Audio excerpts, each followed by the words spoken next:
বন্ধুরা, আল্লাহ কেন গরু সৃষ্টি করলেন? মানব জাতির কি কি উপকার করে থাকে? আল্লাহ কেন কোরআনে গরু নিয়ে আয়াত নাজিল করলেন? গরু নিয়ে আরো তথ্য শেয়ার করব আপনাদের মাঝে, যা শুনলে আপনারা অবাক হবেন।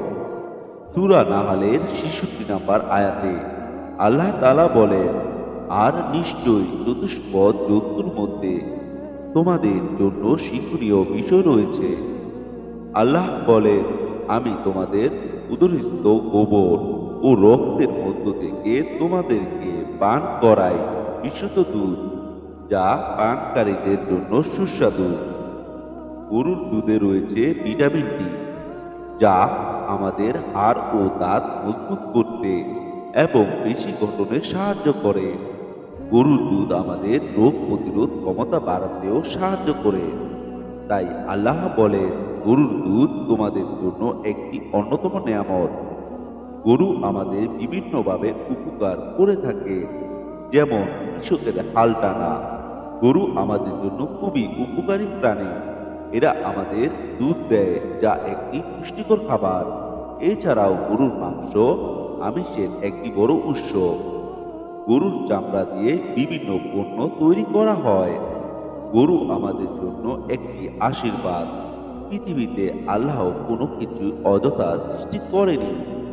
যা কিছুই সৃষ্টি করেছে, সব মানব কল্যাণের জন্যই সৃষ্টি করেছে। গরু কিভাবে দুনিয়ায় আসলো, সেই ব্যাপারে কোনো কিছুই কোরআনে পাওয়া যায়নি। তবে আল্লাহ তাআলা দুনিয়া সৃষ্টি করার পরে জোড়ায় জোড়ায় প্রাণীগুলোকে এই পৃথিবীতে প্রেরণ করেছে। এর মধ্যে গরুও অন্যতম। পৃথিবীতে গরু আসার পর বন জঙ্গল থাকতে শুরু করে।